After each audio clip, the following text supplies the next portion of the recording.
Hey guys, welcome to the Illustrator tutorial. I'm Ivana and we'll be we'll be guiding you through the process of how to make a map, and along the way you'll learn the basic tools of using Illustrator. So yeah, we'll take turns kind of giving you the instruction, and one of us will always be around as a runner. So if you need help during a step, don't be afraid to put your hands up. And it's always much better to ask for help early on instead of failing like a few steps behind. It's really hard to catch up. So yeah, there's no shame in asking help. Cool. So has everyone opened up File Explorer and Illustrator?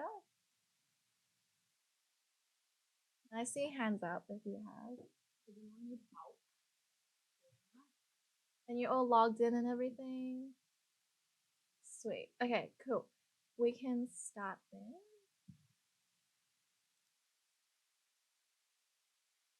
I should probably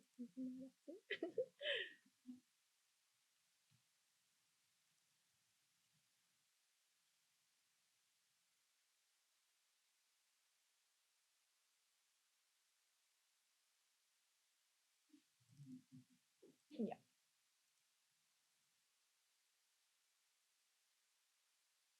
Cool. So first thing we'll do is create a file. So can everyone just click on new file? And it should pop up with this. So if you're making this artwork or file for uni, you're most likely going to print it out. So we're just going to choose the dimension of the artboard by going to print over here and then go to view all presets to expand it, and we'll choose A3. At School of Architecture and Planning, we usually choose A3 just because that's the biggest size that our printers can print up to. So at least that's what I choose. Cool. And usually things are in landscape as well, so we'll choose the landscape orientation. And because we're printing it out and we live in New Zealand, we're going to use millimeters instead of 0.0 inches. So make sure you've got that selected. Cool. Oh yeah, this is a preset detail. Cool. So because we're going to print it out, we're going to change it to CYMK. It should be the default, but if it's not, then make sure you set to that. So CYMK stands for cyan, magenta, yellow, and I don't know what K stands for, but basically it's the ink of the printer, as opposed to just numbers that tell the computer what colors should be. So if you select it to be CYMK from the get-go, it will have a better communication with the printer, and your colors won't come out all weird when it's printed. Cool. So once you've done all that, we can go to create, and we'll have an artboard, something like this.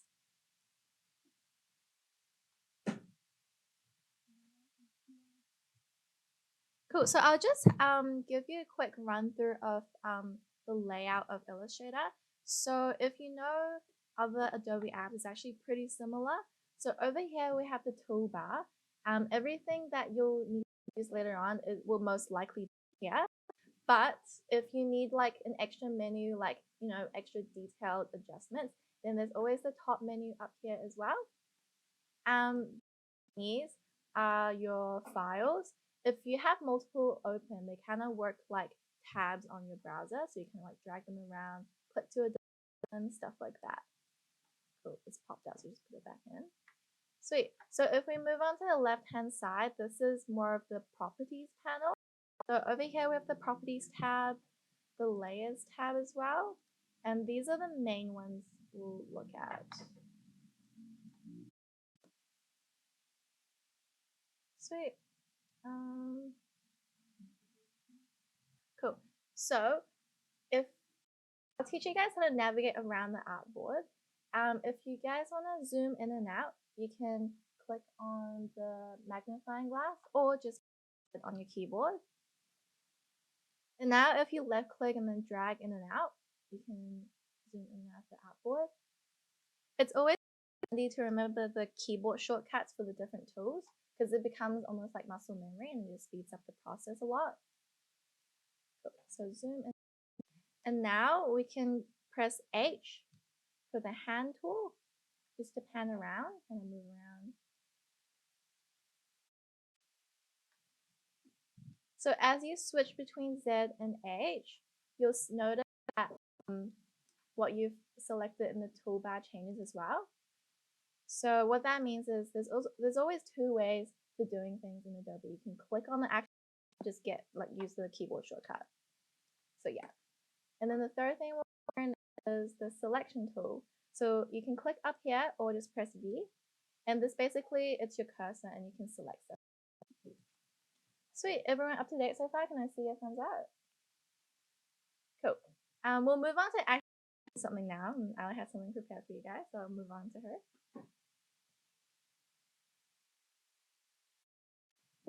Sweet. So first I'm just going to explain, I guess, what an artboard is. So that's basically this white square that you're looking at.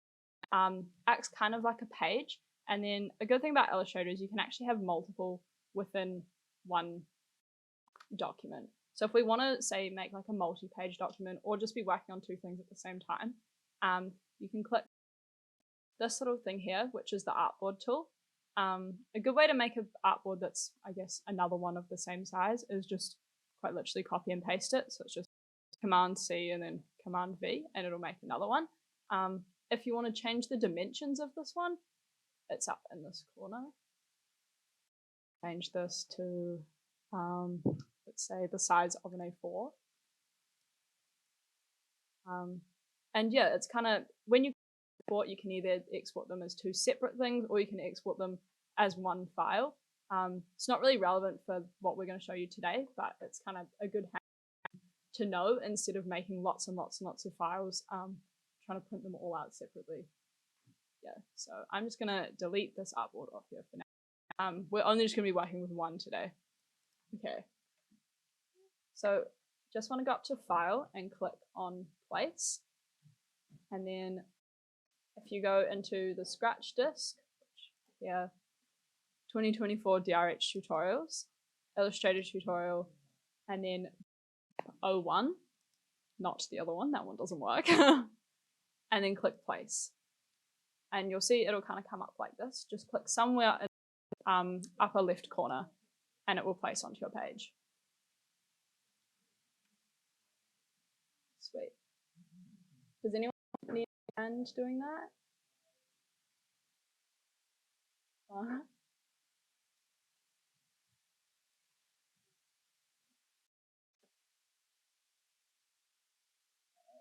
No, Jade needs help.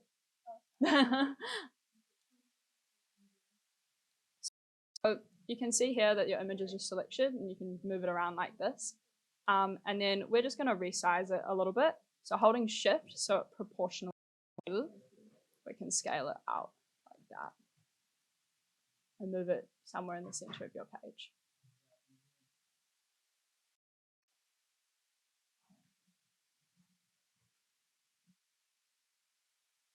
Yeah.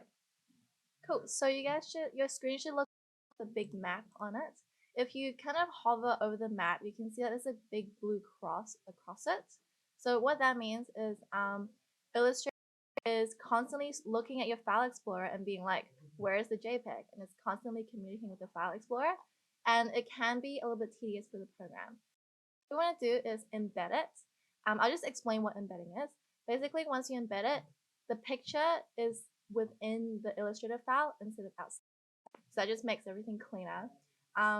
You won't see the difference necessarily, but it just makes the file smoother. So make sure you're on the select, pressing V or just selecting this up here.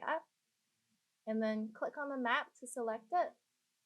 And then here, there should be an embed button. So is there following? If you need help, just put your hand up. Cool. So you just click on embed and then the blue cross disappears. Sweet.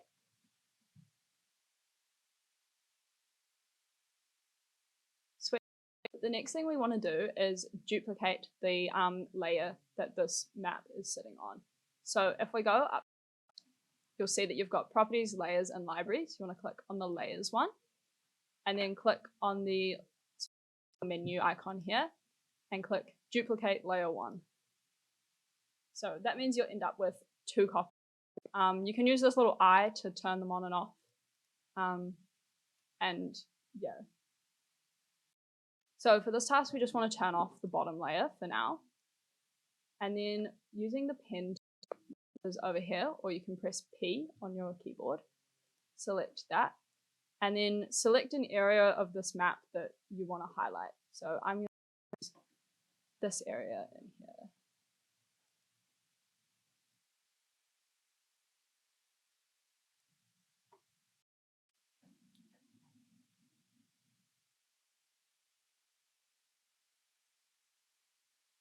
Has everyone got an area? Select.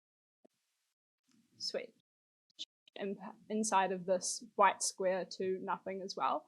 So if you just click on the little white square with a red line through it, then means that we've got it selected and there's nothing inside it as well.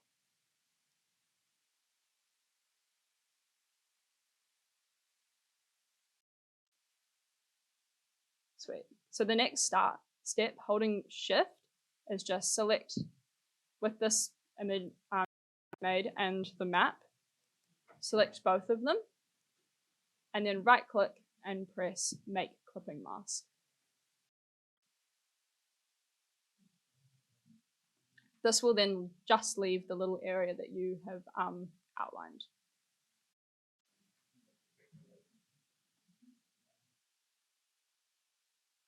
Give everyone a minute to catch up. Do it again?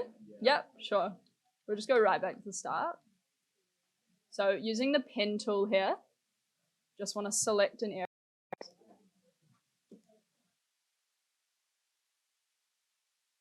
So once you've got this area selected, go down to over here where you've got the colors of your square. And we want the inside of it to not have a fill. So we just click on the tiny little one under that's got a red line through it. And that means that there's no fill on the shape.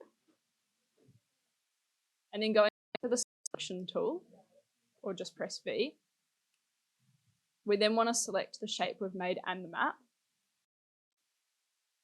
So we just press Shift and select both of these two things. Then right click and press Make Clipping Mask. And it should leave you with just the little area that you've got. To undo a step, just press Ctrl Z. Sweet, so you should be left with just a square here. So now we want to turn back on the rest of our map. So we go back over to where we have our, and this is where the bottom one comes back in. So you just want to click the eye to turn it back on. And then using the selection tool, which is just V or the top one, we want to select off the area and click back on the bigger map. And then click back to the Properties tab. So the Properties basically has all the basic functions that you can do with the image we've selected. So over here, we've got the opacity of the image. We just want to turn that down now. So you can select this and either use the slider or enter an exact number. I'm going to slide mine about 25%-ish.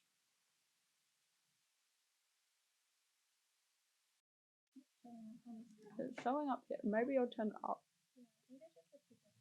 Oh, don't mind our. So now we want to give the area we've highlighted a red line around the outside of it to show that it's important and that's what we're focusing the map on. That same area that you turn down the opacity, there's a thing called the stroke, which is basically the outside we've created. If you click on this here, it'll bring up some colors. So the little, you just select red. And then next to it is the size. So you can make that what you want, but for this, we're going to turn it up to about 4. Sweet. So the next thing we're going to do is give a key for our map. So I want to make mine a rectangle. So over in the toolbar section, I've got the option to draw a bunch of shapes. Just under the pen tool, there's one that says rectangle. Looks like a rectangle. Just click on that. And you can either draw out the shape you want, or in this area here, we can enter exact dimensions for it as well. So I'm going to mine to 30 mil. by 30 mil. End up with a square here.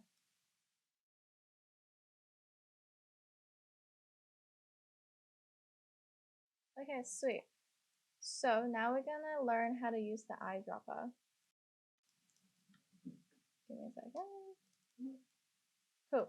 So as you see on the map, we have different colors, and if you're gonna make a key that points to like green is grass and then orange is building, you have to get the exact color, right? You can't just guess it.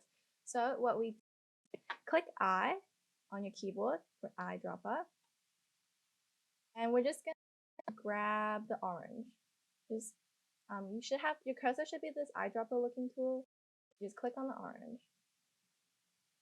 So once you've done that, if you look at the properties and over at fill, it should be this orange color. That's like exactly the same as the map. We good so far? Thumbs up, please. Okay, that's good. Click this orange square to open up like the color panel. So you should have this pop up, and then we're just gonna click plus. And you click OK. So what that does is that this exact orange has been added to your color palette. So that means that like if we want to change the required shape now, we can easily select it. So go to cursor and then click on the square that you made earlier and then go to the fill and you just want to click on the orange. Is that making sense so far? You just change this color that was selected. Yeah, that was like a pretty simple step and it's real useful for you, especially if you're an urban planning student.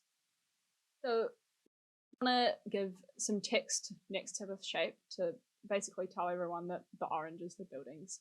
So if you go back to the tool, there's a type tool, or you can press T on the keyboard. Just click that. And then we want to draw out a text box about that.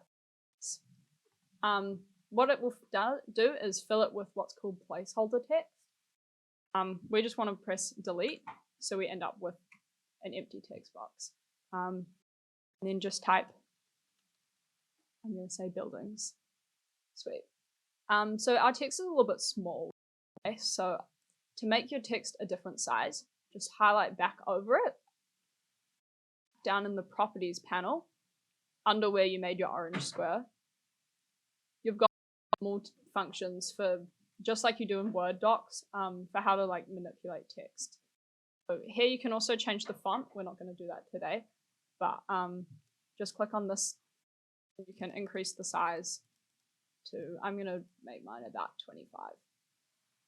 And to click off, just press the selection and this. And to move it around, it's changing other shapes and images in Illustrator as well. Decide that we want to edit this text at a later time, you'll notice that we'll just sort of bring it up like it does a shape. So you want to double click inside the box to be able to retype. So say we want to say buildings and I don't know, roads.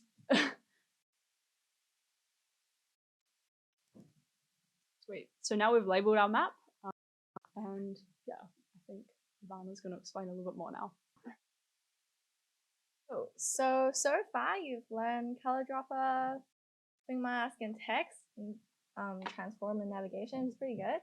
A key part of Illustrator is using the pen tool. So wait, they use the pen tool to make the shape, right? Yeah. Okay. Sweet. So the pen tool can curve lines as well. So we're gonna teach you how to do that because it is a little bit finicky with Illustrator. So click P or the pen icon at the bar, and your cursor should look like a little fountain pen nib. So what we're gonna do is click once, and then if you move your mouse, there's like a line that follows it. And then what we're gonna do now, click and then drag, and that line that was following you will be curvy.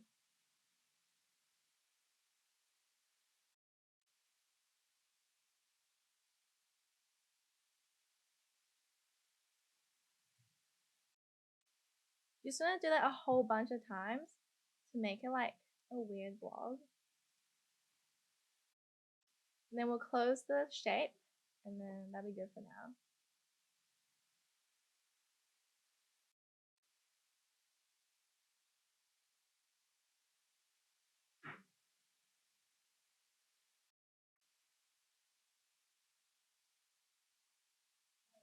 I'll just show that again in case you missed it. Get the pen tool by clicking here or pressing P on your keyboard. Click once, and then the click is going to be a click and drag. And you can just keep on and dragging to make lots of different curved shapes.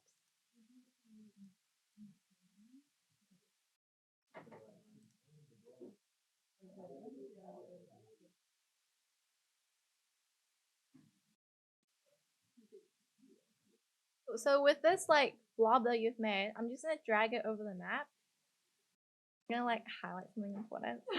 this is this is a fake map and arbitrary stuff. Cool. Congratulations, you just learned how to use the pen tool with curves. Next up, we're gonna learn how to exit off the pen tool and then get back onto the. So as I said earlier, Illustrator is always a little bit finicky, so it's a good thing to learn. So we're just gonna exercise what we've learned before. Go on, make sure you're on the pen tool by pressing P on your keyboard or selecting this on the toolbar. Click once and then drag again. And this time I want you to make it like a super dramatic curve, like that, you know?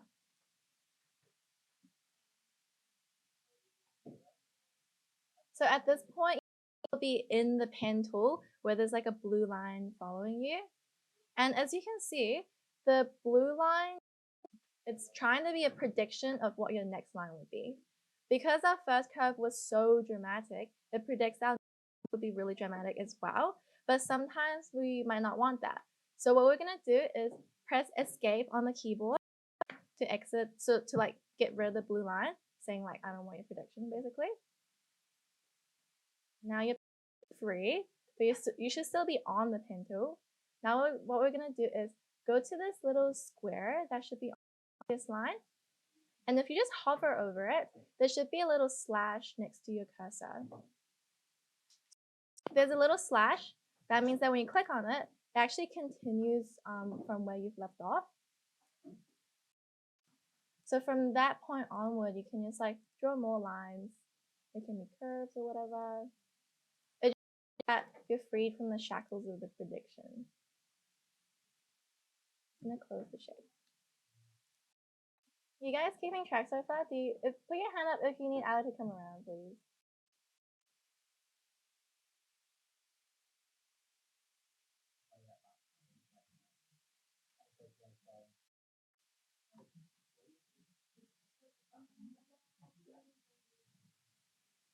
I'll just give you guys a bit more time. This is a tricky one. So learning that is really important because the last thing you want is to have lines that aren't actually connected and you don't realize until it's too late. It's more annoying down the road. So that's why making sure that you see that little slash icon next to your pen tool is really important. Yeah. Did anyone stop in the hand? Does anyone want me to explain that again? Okay, sweet.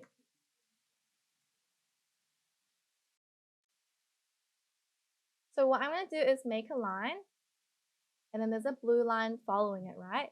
This thin line is Illustrator trying to predict what our next line would be. Sometimes we don't want that prediction. I'm just going to press escape on the keyboard to get rid of it. And now hover our mouse, which is the pen tool, over the end of one line. It should be kind of like a blue square. That's called the anchor. And as you hover over it, the pen should have a slash next to it. That means that Illustrator is recognizing, okay, like I want to continue off the line I've just made, not just like a separate line. Because you see how if it's a separate line, it's disconnected? and that's bad. We want everything to be connected and nice and friendly. Cool. So make sure you have the slash and the last line. So that's the thing we just did.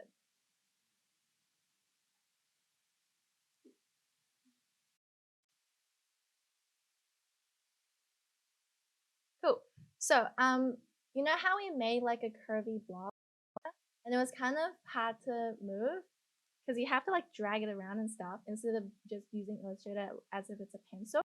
Well, the good thing is that there is actually a pencil tool on Illustrator. So if you press N on your keyboard or select tool up here, and you kind of just like scribble around, you'll realize it's a much easier way to draw curves.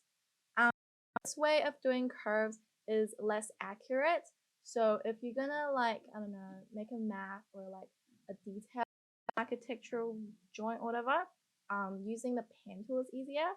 But let's say you're enrolled in the second year history course, you have to draw like a face.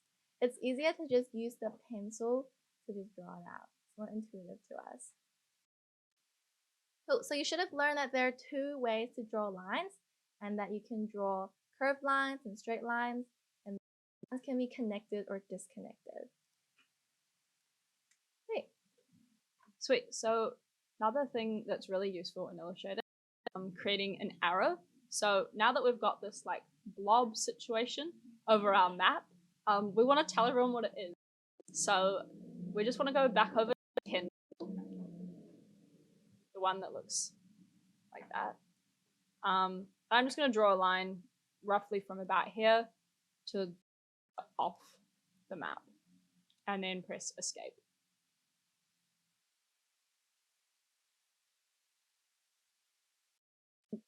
Select it using the selection tool. And then over in the properties panel under appearance, where you change the opacity and the color of it, if you, instead of clicking on the color, click on the word stroke, you'll see this panel pop up. So there's lots you can do in here. You can also make the line dashed if you want to. There's some different sort of patterns and things. I'm just going to show you how to do one thing, but you can and sort of, I guess, what your line will look like. So we want to go over to arrowheads, and you'll see when you hover over it is click to pick arrowhead to apply to start of the point path. So for us, because we started it up here, it means that the arrow would end at this end here. So that's what we want. So just click on the little drop down, and there's a bunch of different arrowheads. I'm just going to choose the first one, but you can choose whichever one you're after.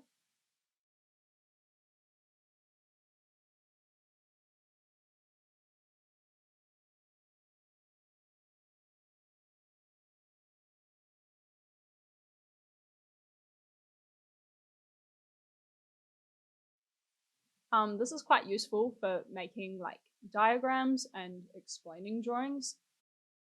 And also in later courses, we kind of have to like annotate and stuff. Yeah. Does anyone have any questions or problems? Sweet. So yeah, the last thing I guess, we can add some text to this arrow. So using the text tool like we did before, select a box, delete the placeholder, and I'm going to call this zone 1.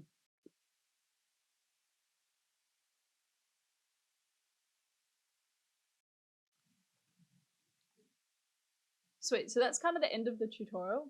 But if you have any questions about anything that we explained, now's the time to ask. Yeah. If you want, you can export your work, but otherwise, this is it. Thank you, everyone.